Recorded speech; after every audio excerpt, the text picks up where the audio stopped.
In September 2002, Angela M. Cox kissed her mother goodbye and drove toward Alton, Missouri to pick up her 4-year-old son, Mikey. She never came back. For nearly 2 decades, her mother, Lorna Pool, waited by the phone, hoping for answers that never came. The small town of Salem, Arkansas, held its breath as investigators chased dead ends and false leads. Angela and Mikey had vanished without a trace, last seen heading to a quiet farm owned by Clarence and Barbara Krusen. The couple claimed they never arrived. But in 2020, Detective Dale Weaver reopened the case and began pulling at threads that had been buried for years. What he uncovered would shatter a community and reveal a truth darker than anyone imagined. A polygraph test, a widow's confession, a furnace that held unspeakable secrets. After 18 years of silence, the truth finally emerged from the ashes. But was justice truly served when the killer was already dead? Before we get into the story, drop a comment with your country and the time right now. The autumn air in Salem, Arkansas carried the smell of wood smoke and dying leaves. September 2002 brought cooler nights and shorter days. Lorna Pool sat in her kitchen. The phone cord wrapped around her finger as she talked to her daughter, Angela. It was an ordinary conversation, the kind mothers and daughters have every day without knowing it might be the last. Angela's voice sounded tired but determined. She told her mother about her plans to drive to Alton, Missouri the next day. Her son, Thomas, who everyone called Mikey, had been staying with Clarence and Barbara Krusen at their farm. The arrangement had seemed temporary, a chance for the young mother to get back on her feet. But Angela wanted her boy back now. She missed him. 4 years old and full of energy, Mikey had his mother's smile in his grandmother's eyes. Lorna listened as Angela explained the details. She would leave early, make the drive, and bring Mikey home. They would be a family again, just the 3 of them. Lorna offered to come along, but Angela insisted she could handle it. She was a grown woman after all, 23 years old and ready to reclaim her life.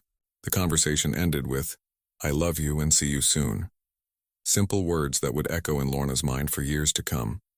She hung up the phone and went about her evening, unaware that everything was about to change forever. December brought winter's bite to Salem. 3 months had passed since that phone call. Lorna's worry had transformed from concern to panic to something darker. She had tried calling Angela's phone every day. At first it rang, then it went to voicemail, then the number was disconnected. She called the Krusens. Barbara answered, her voice sweet and confused. She claimed Angela and Mikey had never arrived at the farm. She suggested maybe Angela changed her mind. Maybe she went somewhere else. Maybe she just needed space. But Lorna knew her daughter. Angela wouldn't disappear. Not without word. Not with her son. Something was terribly wrong. The police station in Salem was small. 2 officers, a secretary, and a single holding cell that rarely saw use. Lorna sat across from Officer Matthews, her hands shaking as she filled out the missing person report. He took notes, asked questions, and promised to look into it, but his eyes betrayed doubt. Young mothers sometimes ran away. It happened more often than people like to admit. Lorna left the station feeling hollow. She drove through town, stopping at the print shop to make flyers. Angela's face stared back at her from the copied pages. Mikey's school photo showed his gap-toothed grin. The word missing screamed from the top in bold letters. The community response was immediate and overwhelming. Salem was the kind of town where everybody knew everybody. Angela had grown up here. She had gone to Salem High School. She had worked at the diner on Main Street. People remembered her as quiet but kind, a good girl who had fallen on hard times but was trying to make things right. Volunteers gathered at the fire station. They divided into groups, each taking a section of town and the surrounding woods. They walked through fields and along creek beds. They knocked on doors and asked questions. They searched abandoned buildings and checked with every business between Salem and Alton. Lorna walked with them, her feet moving, even when exhaustion threatened to drop her. She called Angela's name until her voice went hoarser. She looked into the faces of strangers and friends, hoping to see recognition or information, but there was nothing. No trace, no clues, no answers. The local newspaper ran a story. The headline read, "Mother and Son Missing. Community Searches for Answers." Lorna gave an interview, her words breaking as she described her daughter and grandson. She begged anyone with information to come forward. The article included the flyer image and a tip line number. Days passed, then weeks. The searches continued but grew smaller. Winter was coming and hope was fading like autumn leaves. Detective Dale Weaver arrived in Salem in early 2003. He was assigned the case after it became clear this was more than a simple runaway situation. Weaver was in his 40s, a career investigator with the Fulton County Sheriff's Department. He had seen missing person cases before. Some ended with happy reunions. Most didn't. He started with the basics. He interviewed Lorna Pool, taking careful notes about Angela's life, her relationships, her habits. He learned about Mikey's father, who was out of the picture. He learned about Angela's struggles with money and housing. He learned about the arrangement with the Krusens.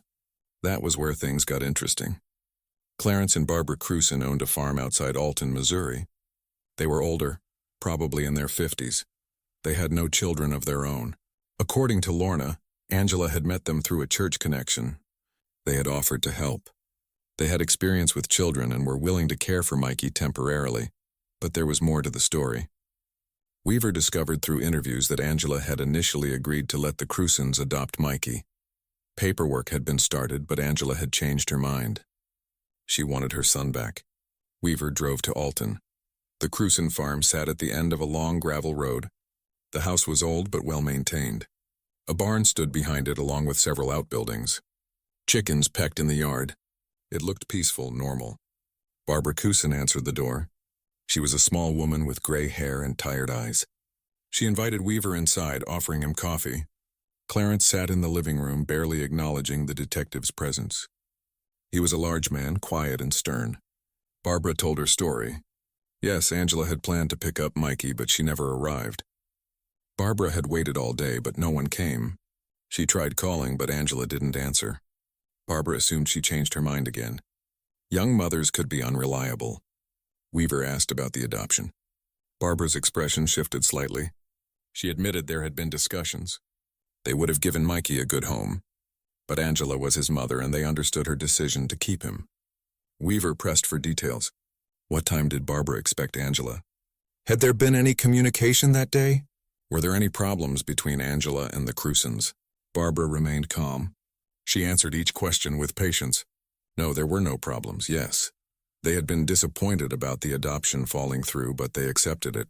They only wanted what was best for the child. Clarence said nothing during the entire interview. He sat in his chair staring at the television screen. When Weaver addressed him directly, he grunted one-word answers. He hadn't seen Angela. He didn't know where she was. He wanted to be left alone. Weaver left the farm with more questions than answers. Something felt off, but he had no evidence, no proof. Nothing but instinct and a growing suspicion that the Krusens knew more than they were saying. As winter turned to spring, theories began to circulate through Salem like wildfire. In a small town, gossip spreads faster than truth. People needed explanations. They needed to make sense of the senseless. Some believed Angela had run away voluntarily. Maybe she couldn't handle being a mother. Maybe she had debts or enemies. Maybe she wanted to start over somewhere new. These theories hurt Lorna the most. They painted her daughter as irresponsible, as someone who would abandon her child. Others suspected foul play. Maybe Angela had been in the wrong place at the wrong time. Maybe she had been abducted. The stretch of highway between Salem and Alton was isolated. Anything could have happened on that rural road. A few pointed fingers at the Krusens. It seemed too convenient that Angela disappeared on her way to their farm, but without evidence. Suspicion meant nothing. The Krusens attended their church regularly. They were respected members of their community. Accusing them felt wrong, even cruel. Lorna found herself defending her daughter at every turn. At the grocery store, at church, at the bank. People asked questions disguised as concern. They offered opinions disguised as comfort. Each conversation left her feeling more isolated and alone. Angela's family began to fracture under the weight of uncertainty. Some relatives stopped calling. Some stopped visiting. They didn't know what to say anymore. The sadness had become too heavy to carry. By 2005, the investigation had stalled completely. Detective Weaver had exhausted every lead. He had interviewed dozens of people. He had searched locations across 2 states. He had followed tips that led nowhere. Angela and Mikey had simply vanished as if they had never existed at all. The case file grew thicker with reports and statements, but thinner on hope. Weaver kept the file on his desk longer than he should have. He knew what was coming. Eventually, all unsolved cases got moved to the cold case archives. It was procedure. It was inevitable. Lorna continued her own search. She hired a private investigator with money she didn't have. He worked for 3 months before admitting defeat. He found nothing new. He couldn't justify taking more of her money. The Krusens faded from public attention. They went about their lives on the farm in Alton. Occasionally, someone from the sheriff's department would follow up asking the same questions. Barbara always gave the same answers. Clarence remained silent and distant. Years began to blur together. 2006, 2007, 2008. Each year brought new cases, new tragedies, new headlines. Angela and Mikey's story became old news. People stopped asking Lorna about it. They crossed the street to avoid uncomfortable conversations. Grief made others uncomfortable. In 2010, the case was officially marked as unsolved and moved to storage. Detective Weaver was retiring soon. He had done everything he could, but the case haunted him. It was the one that got away, the one he couldn't solve. He thought about Angela often, a young mother trying to reclaim her life, a little boy who never got to grow up. Somewhere, somehow, they deserved better. They deserved justice. They deserved to be found.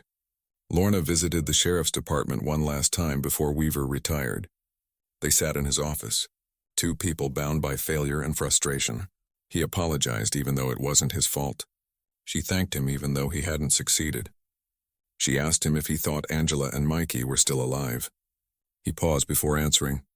He chose his words carefully. He said he hoped they were. But hope wasn't the same as belief. Lorna left the office knowing the truth she couldn't say aloud.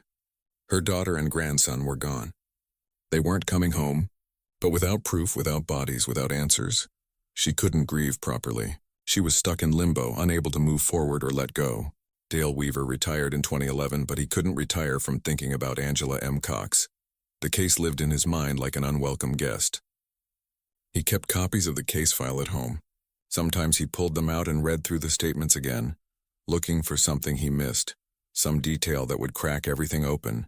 In 2020, after nearly a decade of civilian life, Weaver received a call from the Fulton County Sheriff's Department. They were reviewing cold cases. They wanted his input on several investigations. The Angela M. Cox case was on the list. Weaver felt something stir inside him, a second chance, an opportunity to finish what he started. He agreed to consult on the case. He was older now, in his 60s, but his mind was still sharp. His instincts still told him the Krusens knew something. He began digging through the old files. He made phone calls to witnesses. Some had moved away. Some had died, but a few were still around. Still willing to talk, he reconstructed the timeline of events. He looked for connections he had missed before. Technology had advanced since 2003. New databases existed. New tools were available.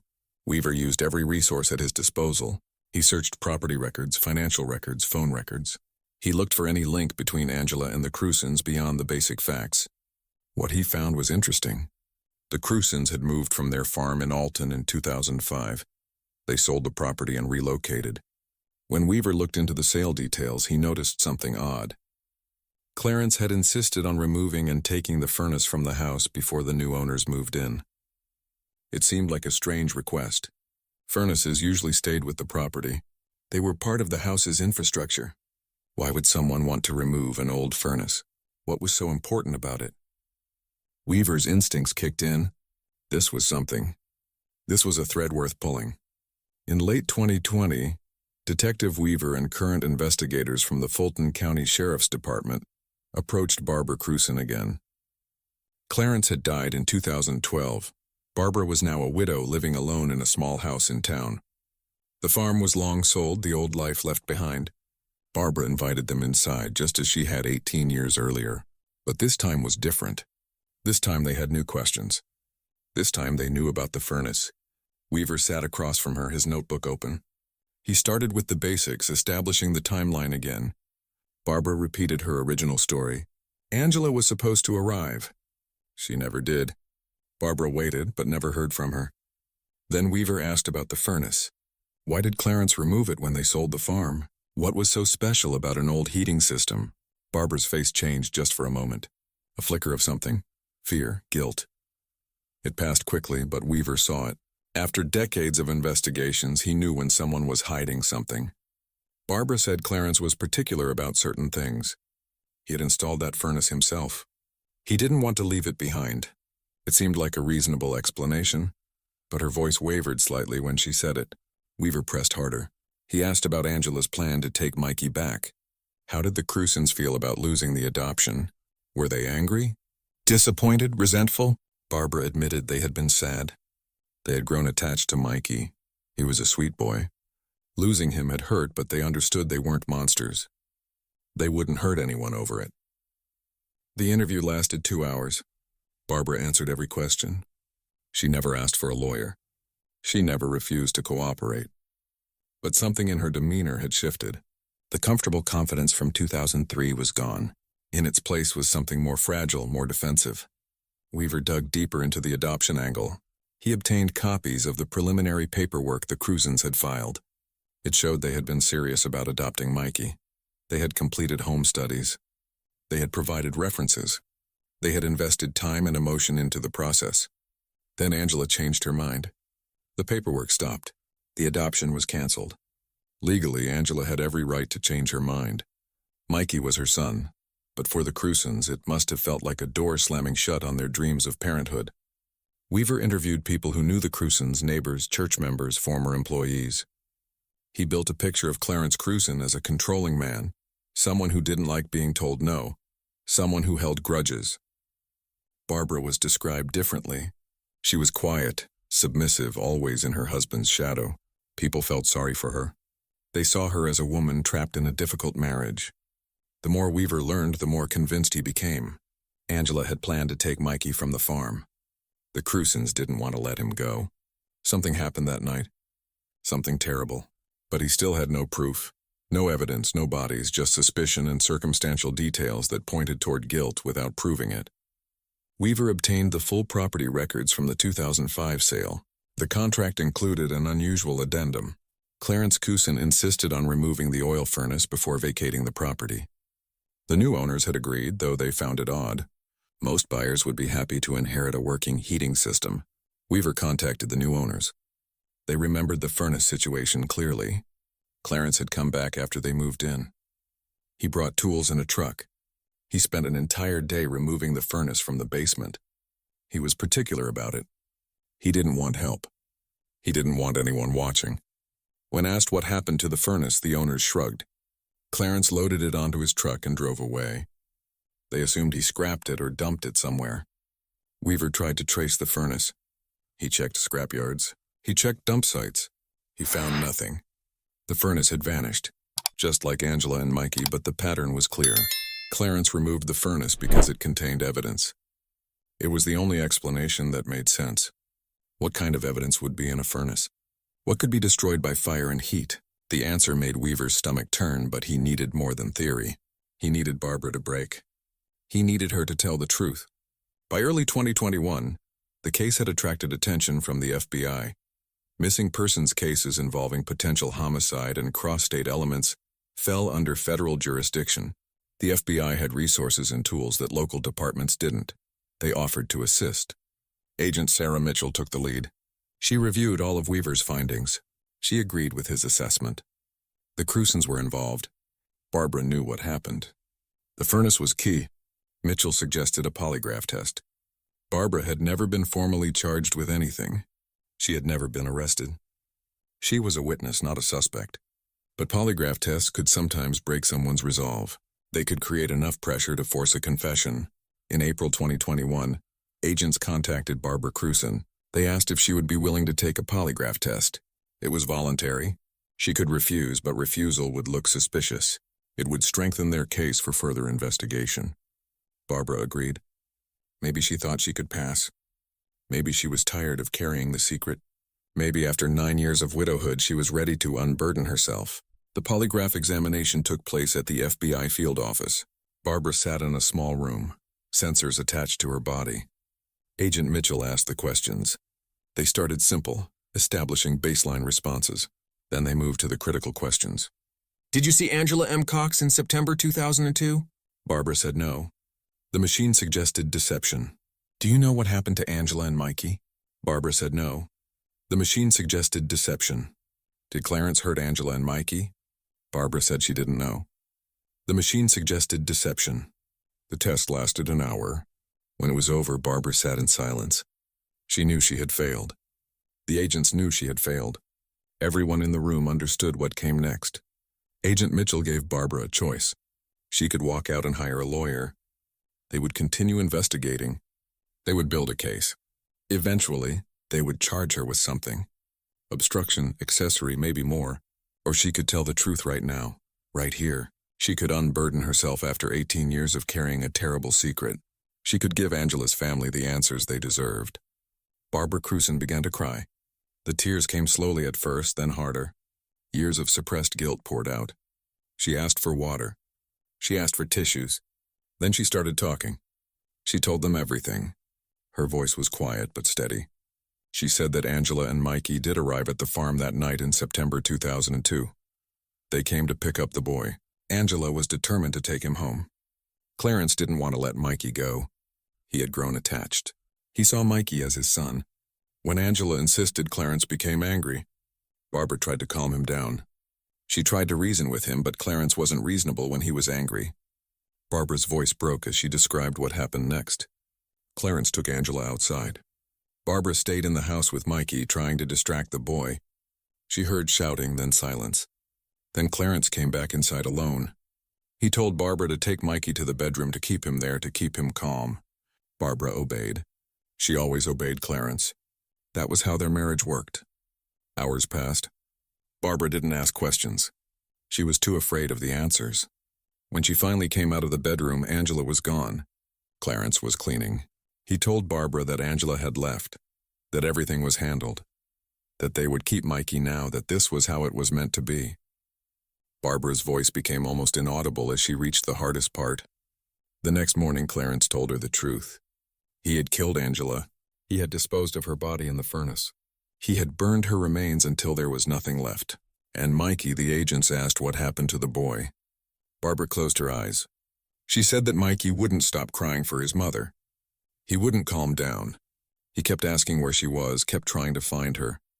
Clarence said the boy would tell people, would expose them, would ruin everything. So Clarence killed him too, a 4-year-old boy, and burned his body in the same furnace as his mother. The room fell silent. Even the agents who had seen terrible things in their careers struggled to process the confession. 2 people murdered over a custody dispute, their bodies destroyed, their existence erased. Barbara's confession was recorded, transcribed, and documented. Forensic teams were sent to the old farm property. They searched the basement where the furnace had been. They found traces of evidence, bone fragments, chemical residue, enough to corroborate Barbara's story. On April 28, 2021, the Fulton County Sheriff's Department officially closed the case. Angela M. Cox and Thomas Mikey Rettew were declared deceased. Their deaths were ruled homicides. The perpetrator was identified as Clarence Krusen, who had died in 2012.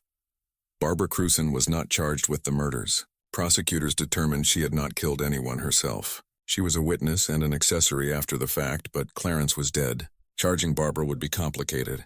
She was an elderly woman. She had confessed voluntarily. A jury might see her as another victim of Clarence's violence. The legal system made its calculations. Justice sometimes means different things to different people. Detective Weaver volunteered to tell Lorna Pool in person. He drove to her house on a spring morning. She saw him pulling up and knew immediately. After 19 years of waiting, the waiting was finally over. They sat in her living room. The same living room where she had waited for phone calls that never came. The same living room where she had cried and prayed and hoped against hope. Weaver told her everything. He didn't sugarcoat it. He didn't try to make it easier. She deserved the truth, no matter how painful. Lorna listened without interrupting. When he finished, she sat in silence for a long time. Finally, she spoke. She said she had always known they were gone. She had felt it in her heart, but knowing and having confirmation were different things. She asked about Barbara. Would she be punished? Weaver explained the legal situation. Lorna's face hardened. She said that Barbara had watched it happen, had done nothing to stop it, had lived with the secret for all these years. That was its own kind of guilt. Then Lorna asked the question that mattered most. Where were Angela and Mikey now? Where were their remains? Weaver had to tell her the truth. The furnace had been disposed of. The farm had been sold. The ashes and fragments that remained were minimal. There would be no funeral, No burial, no physical place to visit and mourn. Angela and Mikey were simply gone, erased from the world by fire and violence.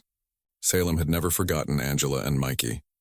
When news of the case closure spread through town, the grief was immediate and overwhelming. People who had searched in 2002 felt the loss, and new people who had given up hope felt vindicated in their sadness. The community organized a memorial service at the Methodist Church. It was packed, standing room only. People came from across Arkansas and Missouri. They came to honor 2 lives that had been stolen. They came to support Lorna, who had fought so hard for so long. The service was simple but powerful. A local pastor spoke about justice and mercy, about the long road to truth, about finding peace even in tragedy. The choir sang hymns. People shared memories of Angela as a girl, as a young woman, as a mother.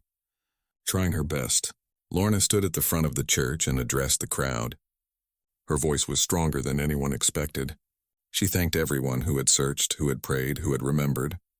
She said that Angela and Mikey had not been forgotten.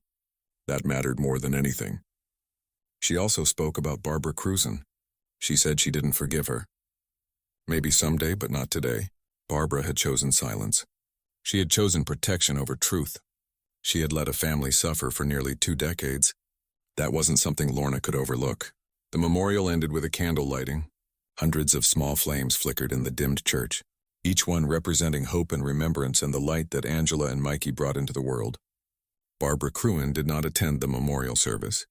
She stayed home, curtains drawn, doors locked. The confession had made her a pariah. The community that once respected her now wanted nothing to do with her. People drove past her house slowly, staring. Some shouted accusations. Someone spray-painted murderer on her garage door. The police told her to stay inside for her own safety. Public anger was high. Barbara's church expelled her. Her friends stopped calling. Her relatives distanced themselves. She was alone in a way that went beyond physical isolation. She was alone with her guilt and the memories of that night. She thought about that night constantly. She replayed it in her mind. Could she have stopped Clarence? Could she have called the police? Could she have saved Angela and Mikey? The questions tormented her. But the truth was, she had been afraid. Clarence controlled everything. He made the decisions. He held the power. She was just the wife who obeyed. That was her life. That was her prison. Now Clarence was dead, and she was left holding the consequences of his actions. She wondered if this was justice, if this was what she deserved. The law said she wasn't a murderer. But the community knew better. So did she. Lorna began writing in a journal after the memorial service. Her therapist suggested it as a way to process the grief. At first, the pages were filled with anger and sadness. Raw emotion poured out in unsteady handwriting. She wrote about Angela as a child. Her first steps, her first words, her laughter, and her curiosity. She wrote about Mikey, the grandson she barely got to know. His smile, his energy, the way he called her Nana. She wrote about the years of not knowing, the limbo of hope and despair, the way people looked at her with pity, the way holidays felt hollow, the way she couldn't move forward or let go. And she wrote about the relief that came with knowing. It was a strange kind of relief. It didn't make things better. It didn't bring them back, but it ended the uncertainty. It closed the door on false hope. She wrote about forgiveness, about whether she could ever forgive Barbara, about whether she needed to, about whether forgiveness was for Barbara or for herself. The journal became her companion, a place to pour out thoughts she couldn't say aloud, a place to work through the impossible task of healing from wounds that would never fully close. 6 months after the case closed, Salem installed a permanent memorial on the courthouse lawn. It was a simple granite stone with bronze lettering. It read, "In loving memory of Angela Mack Cox and Thomas Mikey Rettew, forever in our hearts. Justice delayed is not justice denied." The dedication ceremony was smaller than the memorial service. Just family, close friends, and local officials. The mayor gave a speech about the importance of never giving up, about fighting for truth even when it seems impossible. Detective Dale Weaver was invited to speak. He stood before the small crowd, now in his 70s, and talked about the case that defined his career. He said that Angela and Mikey deserved better. They deserved to live full lives. Since that was taken from them, the least he could do was find out what happened. He thanked the FBI agents who helped break the case. He thanked the community for never completely forgetting. And he thanked Lorna for her perseverance, for refusing to let her daughter and grandson become just another cold case statistic. Lorna placed flowers at the base of the memorial stone, white roses for Angela, yellow daisies for Mikey. She stood there for a long time, her hand resting on the cool granite, saying goodbye in a way she never could before. 2 years after the case closed, Lorna established a non-profit foundation in her daughter and grandson's names. The Angela and Mikey Foundation provided support for families of missing persons. It funded searches. It connected families with resources. It advocated for better missing persons laws. Lorna threw herself into the work. It gave her purpose. It transformed her grief into something productive. She couldn't bring Angela and Mikey back, but she could help others who were trapped in the same nightmare she had endured. The foundation partnered with law enforcement agencies. They provided training on cold case investigations. They funded technology and resources that small departments couldn't afford. They kept pressure on unsolved cases, ensuring they didn't get forgotten. Lorna spoke at conferences and events.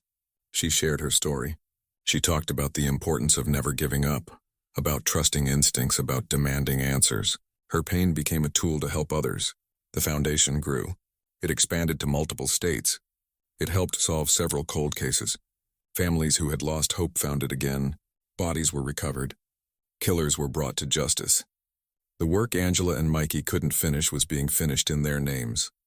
On the 5th anniversary of the case closure, the Salem newspaper ran a feature story. It recounted the entire saga, the disappearance, the years of searching, the breakthrough, the confession, the aftermath. The article interviewed Lorna, who spoke about her journey toward peace. She said she thought about Angela and Mikey every day. That would never change, but the sharp edge of grief had dulled slightly. She could remember them with smiles instead of just tears. The article also updated readers on Barbara Krusen. She still lived in her small house. She rarely went outside. A few people reported seeing her at the grocery store occasionally, moving quickly through the aisles, avoiding eye contact. Barbara had never given a public statement. She had retreated into isolation. Some people felt she deserved harsher punishment. Others felt she was living in a prison of her own making. The debate continued, though most had stopped caring about Barbara Krusen's fate. The article concluded with information about the Angela and Mikey Foundation. It listed their accomplishments. It provided contact information for families who needed help. It turned a story of tragedy into a story of legacy and hope. On what would have been Angela's 45th birthday, Lorna sat down and wrote a letter. She knew her daughter would never read it, but she needed to write it anyway. She needed to say the things she never got to say. She wrote about how proud she was, about how Angela had been trying so hard to be a good mother, about how she didn't deserve what happened to her. She wrote about Mikey, about the man he would have become, about the life he never got to live, about the grandchildren Lorna would never meet, about all the stolen moments and missed milestones. She wrote about her regrets, about not going with Angela that day, about not sensing something was wrong, about not pushing harder in those first crucial weeks. She knew these regrets were irrational. She knew she couldn't have known, but guilt doesn't follow logic. She wrote about forgiveness, how she was working on it, how some days it felt possible and other days it felt impossible, how she was trying to let go of the anger because it was poisoning her from the inside. And she wrote about love, how it endured beyond death, how she still felt Angela's presence sometimes, how she heard Mikey's laughter in her dreams, how they were gone but never truly gone. She sealed the letter in an envelope. She didn't address it. There was nowhere to send it. She placed it in a box with other precious things, photos, baby clothes, memories preserved in physical form. Detective Dale Weaver passed away in 2024 at the age of 76. He had lived long enough to see the case closed, long enough to know he had given Angela and Mikey the justice they deserved. His funeral was attended by dozens of people whose lives he had touched. Families of victims, fellow officers, community members, and Lorna Pool, who sat in the front row and wept for the man who refused to give up. At the service, Lorna spoke. She called Weaver a hero. She said he could have let the case stay buried. He was retired. It wasn't his problem anymore, but he came back. He fought. He found the truth. She presented his family with a plaque from the Angela and Mikey Foundation. It honored his dedication and perseverance. It thanked him for caring when others had stopped caring. It recognized that some people are driven by justice rather than glory. Weaver's widow accepted the plaque with tears in her eyes. She said Dale talked about Angela and Mikey until his final days. The case had stayed with him. The victory had meant everything to him. He died knowing he had made a difference. Barbara Krusen died in 2026 at the age of 79. The newspaper obituary was 2 sentences long. It listed her name, her age, and the date of death. It said there would be no service, no burial information, no surviving family listed. Some people in Salem felt relief when they heard. Others felt nothing. Barbara had ceased to matter years ago. She had become a ghost living among them, a reminder of terrible things. Her death changed nothing. A few people wondered if she had found peace at the end, if she had made her peace with God or with herself, if dying had released her from the burden of guilt. Most people didn't wonder. They simply moved on. No one attended her burial. She was laid to rest in an unmarked grave in a cemetery outside of town. Just a plot number, no stone, no flowers, no one to remember her except as the woman who let children die. The house where she lived was sold. The new owners had no idea about its history. They painted the walls and planted flowers and filled the rooms with laughter. Life went on. It always does. By 2028, the Angela and Mikey Foundation had helped close 18 cold cases. They had supported over 200 families dealing with missing persons investigations. They had trained hundreds of law enforcement officers in cold case techniques. Lorna, now in her 70s, served as the foundation's director. She worked with a small staff of dedicated people who believed in the mission. Together, they created a network of hope for those trapped in uncertainty. The foundation's success stories were powerful. A woman found alive after 15 years, a killer identified through DNA technology, a body recovered and returned to grieving parents. Each case represented someone who might have been forgotten, someone who mattered. Lorna met with families regularly. She shared her story. She offered guidance and support. She became a lifeline for people drowning in the same ocean of grief she had navigated. At foundation events, she often spoke about how tragedy can be transformed, how loss can fuel purpose, how the worst moments of our lives can lead to the most meaningful work. She never claimed the pain was worth it, but she insisted that pain didn't have to be meaningless. In Lorna's home, in a room she kept as a shrine, sat a small brown teddy bear. It had been Mikey's favorite toy. He had carried it everywhere, slept with it every night. The bear was worn and faded now. One eye was missing. The stuffing was lumpy. Lorna had found it in Angela's apartment after the disappearance. It had been left behind when Mikey went to stay with the Krusens. She had kept it all these years, a tangible connection to the grandson she lost. Sometimes she held the bear. She imagined Mikey's small hands clutching it, his voice talking to it, his laughter as he played. The bear smelled like nothing now. Time had erased even the scent memories, but it represented something important, proof that Mikey had existed, that he had been real, that he had been loved. In a case where the bodies were destroyed and physical evidence was minimal, this bear was precious beyond measure. Lorna planned to donate the bear to a museum eventually. They were creating an exhibit about solved cold cases. Mikey's bear would be displayed with other artifacts. It would tell his story to future generations. It would ensure he was remembered. Among Lorna's treasures was Angela's yearbook from Salem High School, class of 1997. Angela's senior portrait showed a pretty girl with long dark hair and a shy smile. The quote under her photo read, "Dream big and never give up." Lorna looked through the yearbook often. She read the messages friends had written. "Stay sweet. Good luck in college. You're going to do amazing things." Simple words from teenagers who believed they had their whole lives ahead of them. Angela had done some amazing things. She had created life. She had been a mother. She had fought to keep her son. She had tried her best despite difficult circumstances. That mattered, that counted. But she never got to fulfill her full potential. She never got to see Mikey grow up. She never got to have the life she dreamed about. That was the real tragedy. Not just the death, but all the unlived moments, all the stolen possibilities. Lorna traced her finger over Angela's yearbook photo. So young, so hopeful, so unaware of what was coming. If she could go back and warn her daughter, what would she say? Don't trust strangers. Don't go to that farm. Don't let Mikey out of your sight. But she couldn't go back. No one could. Time moved in only one direction. Forward. Always forward. Even when you wanted desperately to go back. The official case file for Angela M. Cox and Thomas Rettew contained hundreds of pages, reports, interviews, evidence logs, photos. DNA results, confession transcripts, everything documenting the journey from disappearance to resolution. The final page was stamped in red ink, case closed. Below it, someone had written in pen, "Justice delayed, but justice served." The file was stored in the Fulton County Sheriff's Department archives. It would remain there permanently, a record of perseverance, a testament to the investigators who refused to quit, a memorial to 2 lives cut short. Occasionally the file was requested. True crime researchers, journalists, people studying cold case methodologies. The case had become somewhat famous in investigative circles. It demonstrated what could be accomplished when detectives didn't give up. The file told a complete story. Beginning, middle, end, tragedy, investigation, resolution. It was the kind of closure most cold cases never achieved. Most missing persons were never found. Most killers were never identified. Most families never got answers. Angela and Mikey were among the lucky ones. If such a term could be used, their fate was known. Their story was complete. Their deaths were not forgotten. In the world of cold cases, that was as close to a happy ending as possible. In 2029, the town of Salem dedicated a peace garden at the community center. It featured native plants, walking paths, and benches for quiet reflection. At the center stood a fountain with a dedication stone. The stone was carved with Angela and Mikey's names, their dates, and a simple message in loving memory.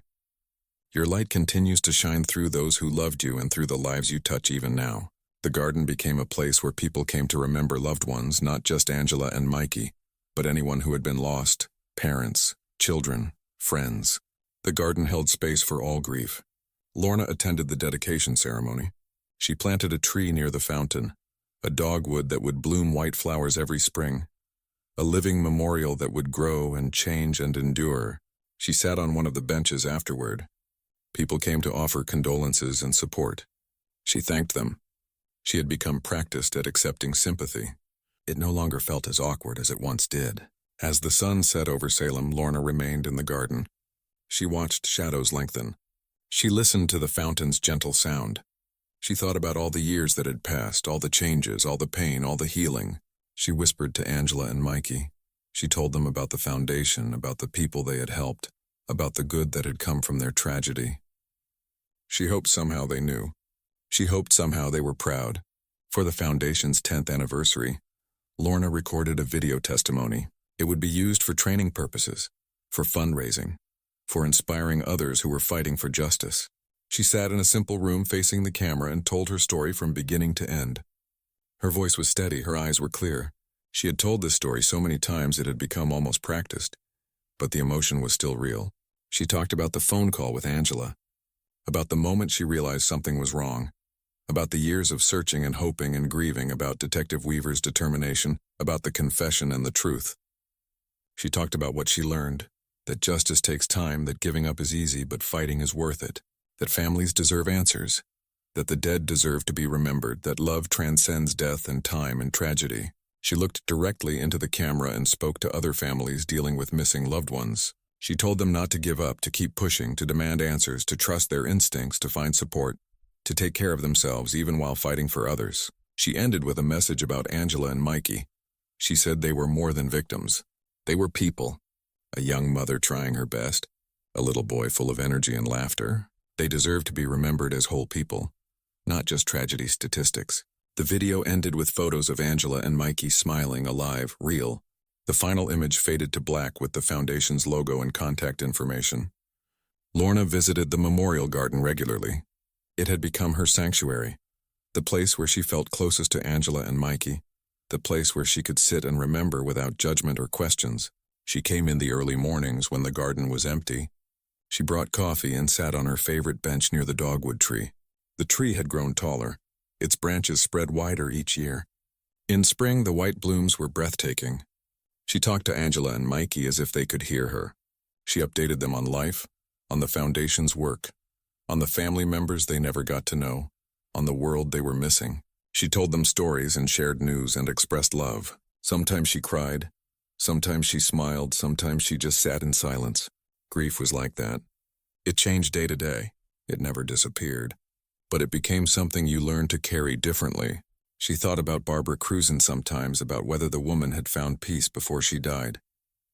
about whether Clarence faced any reckoning in whatever came after death, about whether forgiveness was something she needed to give or something she needed to receive.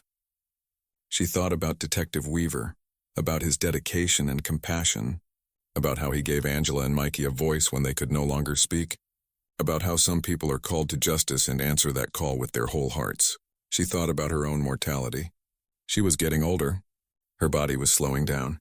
Her time on Earth was limited like everyone's. When she died, what would happen to Angela and Mikey's memory? Who would tell their story? But she had prepared for that. The foundation would continue. The memorial would stand. The case file would remain. Angela and Mikey's story was permanently etched into the world. They would not be forgotten. Lorna stood from the bench. She touched the dogwood tree's trunk.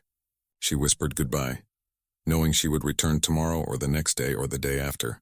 These visits were her ritual, her way of maintaining connection. As she walked out of the garden, she felt what she always felt, a mixture of sadness and peace, grief and gratitude, loss and love. The contradictions no longer troubled her. She had learned to hold multiple truths at once. Angela and Mikey were gone, but they were also still here in memory, in impact, in the lives touched by their story. Death had taken their bodies, but not their significance, not their meaning, not their love. In her final years, she wanted to document everything in her own words. The complete story from her perspective, not a police report or a news article, but a mother's testimony. She spent months writing, remembering, reliving. It was painful but necessary. She wrote about Angela's childhood, about becoming a grandmother, about the disappearance and the years of waiting, about the investigation and the truth. She wrote about the emotional journey, the stages of grief, the struggle to maintain hope, the relief of finally knowing, the complicated work of healing. She was honest about her anger and her doubts and her faith. She wrote about the people who helped. Detective Weaver, the FBI agents, the community members who never stopped caring, the families who shared their own stories, the supporters who believed in the Foundation's mission. She wrote about Barbara and Clarence Krusen. She tried to understand them, to see them as human beings capable of terrible things, to acknowledge that evil rarely looks like monsters. It often looks like ordinary people making horrific choices. The book was titled The Long Wait, A Mother's Search for Truth. It was published by a small press that specialized in true crime memoirs. The proceeds went to the Foundation. Every copy sold helped another family searching for answers. Critics praised the book for its honesty and emotional depth. Readers wrote to Lorna expressing gratitude for her courage in sharing her story. The book became required reading in some criminal justice programs. But for Lorna, the book was never about fame or recognition. It was about creating a permanent record, about ensuring Angela and Mikey's story would be told accurately, about leaving something behind when she was gone. She dedicated the book to Angela and Mikey. You are loved. You are remembered. You are missed every single day. The Angela and Mikey Memorial Scholarship was established in 2030. It provided financial support to students studying criminal justice, forensic science, or related fields. Students who wanted to help solve cold cases and bring justice to families like Lorna's. The first recipient was a young woman from Salem.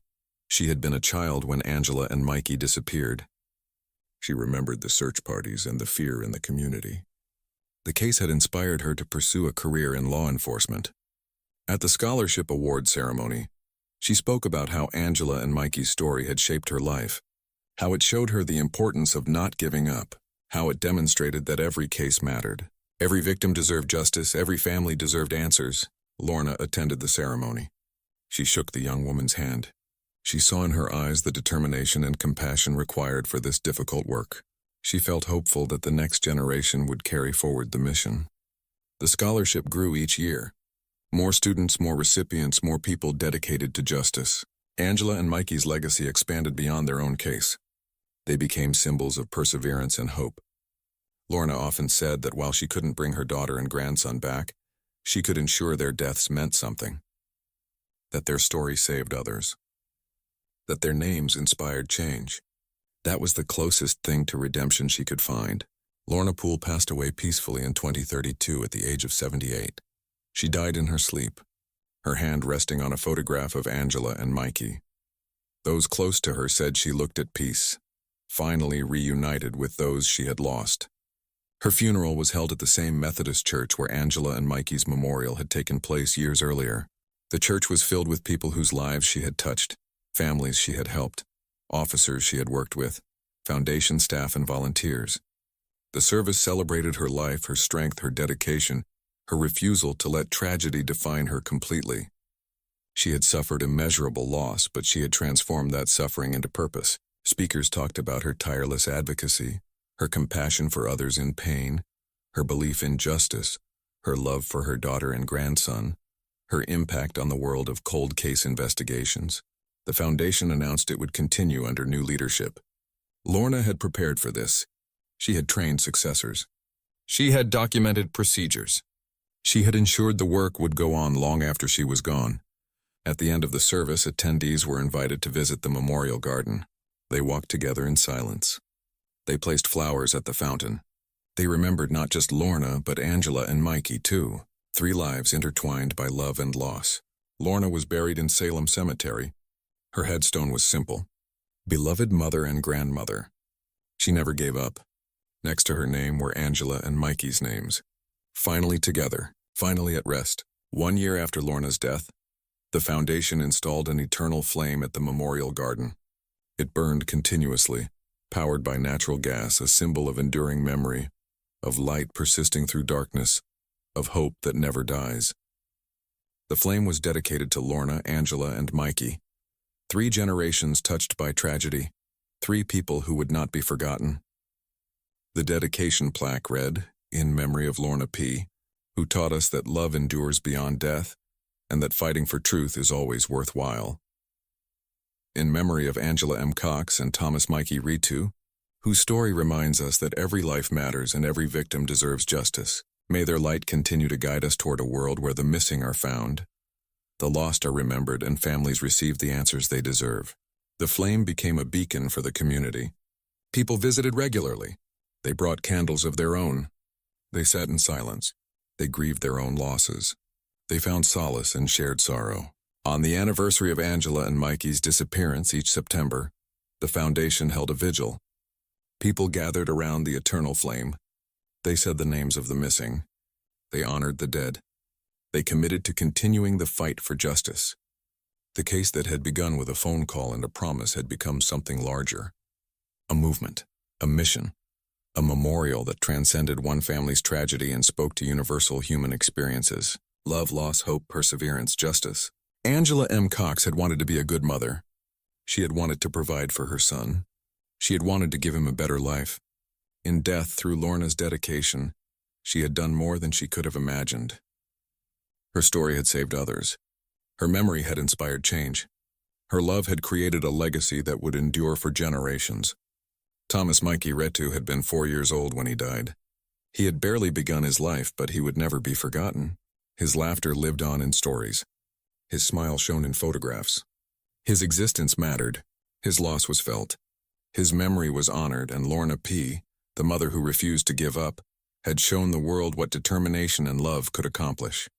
She had faced the worst nightmare a parent could experience, and she had transformed it into hope for others. She had proven that even in the darkest moments, that justice, though delayed, was worth fighting for. That families deserved answers and victims deserved dignity. The eternal flame burned on day and night through seasons and years, a constant reminder that some lights can never be extinguished, that some stories must be told and retold, that some people, though gone, remain forever present in the hearts of those who loved them, and in the lives they continue to touch. In Salem, Arkansas, in a small memorial garden, 3 names were etched in stone, 3 lives were remembered, 3 souls were honored, and above them all, a flame burned bright against the darkness. Refusing to go out, just as Lorna had refused to give up, the case was closed. The truth was known. The story was told, but the impact continued. Families found, cases solved, justice served, all because one mother loved enough to fight for 2 decades. All because one detective cared enough to reopen an old file. All because a community refused to let 2 people be forgotten. That was the real ending. Not the tragedy of murder, not the horror of destroyed bodies, but the triumph of memory over forgetting, of justice over injustice, of love over death. That was how Angela and Mikey's story would be remembered. Not as victims alone, but as catalysts for change, as inspiration for others, as proof that truth, no matter how long buried, will eventually come to light. The eternal flame burned on, carrying their story forward into tomorrow and all the tomorrows after that, ensuring that Angela M. Cox, Thomas Mikey, Rettew, and Lorna Pool would never be forgotten, their legacy forever alive in the hearts of those who knew them, and those who learned from their story. And in that flame, in that memory, in that enduring impact, they found something that death could never take away. They found immortality, not of body but of spirit, not of presence but of significance. They found the one thing that lasts forever, love remembered and honored, passed down through generations, lighting the way for others walking through darkness toward truth.